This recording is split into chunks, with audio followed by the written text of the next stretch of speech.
Hello friends, GK hub tricks YouTube channel के ऊपर आज हम पंजाब मास्टर कैडर 2022 के लिए पॉलिटिकल साइंस का एक इम्पॉर्टेंट टॉपिक डिस्कस करने वाले हैं। That is DPSP, directive principle of state policy, जिसको हम हिंदी में बोलेंगे राज्य के नीति निर्देशक सिद्धांत। अब जो इम्पोर्टेंट क्वेश्चन यहाँ से बनते हैं कि कौन से पार्ट में है, कौन से अध्याय में है, तो पार्ट नंबर 4 में है। आर्टिकल कौन कौन से इसके अंडर आते हैं, तो आर्टिकल 36 से लेकर 51 तक डीपीएसपी है, directive principle of state policy. कहाँ से लिए गए हैं, तो ये हमने आयरलैंड से लिए हैं, और आयरलैंड से आगे आयरलैंड ने ये स्पेन से लिए हुए हैं। ठीक है, और इम्पोर्टेंट क्वेश्चन है, नोबल फीचर इनको बोला गया और किसने बोला है, बी आर अम्बेडकर ने, डॉक्टर बी आर अम्बेडकर ने। और ये कौन सी आइडियाज़ के ऊपर बेस्ड है, तो socialist, liberal, democratic and Gandhian philosophy के ऊपर, यानी समाजवाद के ऊपर, उदारवाद के ऊपर, लोकतंत्र के ऊपर और गांधीयन फिलॉसफी के ऊपर ये बेस्ड है। तो इंपॉर्टेंट क्वेश्चन है, क्या क्या क्वेश्चन बनते हैं, कौन से पार्ट में, पार्ट नंबर 4। और इसको याद करने का सिंपल सा तरीका है, DABC D, फोर्थ अल्फ़ाबेट आता है ये, राइट। तो फोर्थ मतलब फोर्थ नंबर पार्ट में है। ठीक है, कौन से पार्ट में है, फोर्थ नंबर पार्ट में है। आर्टिकल कौन कौन से आते हैं, 36 से लेकर 51 तक। कहाँ से लिए हैं, इंडिया ने आयरलैंड से लिया, और आयरलैंड ने आगे ये स्पेन से लिए हुए हैं। नोबल फीचर किसने बोला हुआ है, डॉक्टर बी आर अम्बेडकर ने। और कौन से आइडियाज़ के ऊपर बेस्ड हैं, socialist, liberal, democratic, Gandhian principle etcetera. अब आइए इनके आर्टिकल्स की बात करते हैं कि 36 से लेकर 51 तक कौन कौन से आर्टिकल आते हैं।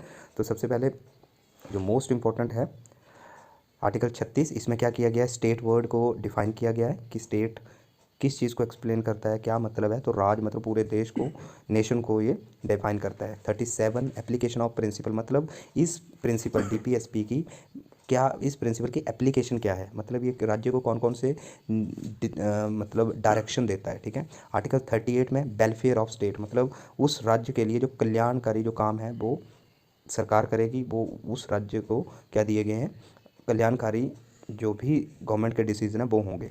39 आर्टिकल में equal work for equal pay for equal work for both man and women.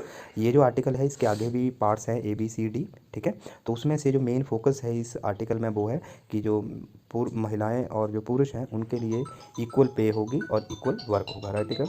ठीक है, उसके बाद आर्टिकल 40 की हर राज्य में विलेज पंचायत की ऑर्गेनाइजेशन करनी, उनको बनाना है। ये भी आर्टिकल 40 में इंपॉर्टेंट है, बहुत ही इंपॉर्टेंट आर्टिकल है। ठीक है, 41 राइट टू वर्क, ठीक है, education, unemployment allowance, old age pension and sickness allowance. मतलब राज्य को ये भी डायरेक्शन दी गई है कि राइट टू वर्क होना चाहिए, आपकी एजुकेशन होनी चाहिए, अनएम्प्लॉयमेंट अलाउंस जो भी इस कैटेगरी में आते हैं उनको ये अलाउंस मिलने चाहिए, ओल्ड एज पेंशन होनी चाहिए, मतलब वेलफेयर ऑफ द पीपल के लिए आपने काम करना है। आर्टिकल 42 में प्रोविज़न फॉर ह्यूमन कंडीशन, जैसे मैटरनिटी लीव है, तो ये आर्टिकल 42 के अंडर आता है, very very important. Then article number 43, to secure work, wages and decent life. Decent life मतलब एक मीनिंगफुल लाइफ के लिए जो भी बेसिक फैसिलिटी है वो राज्य जो है अपने पीपल को, अपने लोगों को प्रोवाइड करेगा, ये भी डायरेक्शन देता है।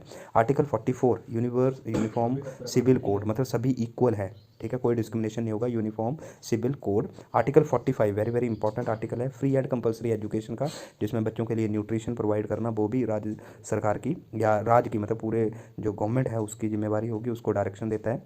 और ये जो फ्री एंड कंपलसरी एजुकेशन है ये हमने आर्टिकल 21A में भी पढ़ा हुआ है। ठीक है, और ये कब ऐड किया गया था, 86th अमेंडमेंट 2002, बहुत इंपॉर्टेंट अमेंडमेंट है। उसके बाद आता है आर्टिकल 46, जो भी हमारे शेड्यूल्ड कास्ट और शेड्यूल्ड ट्राइब या वीकर सेक्शन है उनके एजुकेशन और उनकी इकोनॉमिक कंडीशन को भी क्या करना है, उनको अपलिफ्ट करना है, सोसाइटी में इक्वल स्टेटस मिले, कोई डिस्क्रिमिनेशन ना हो, ये चीज़।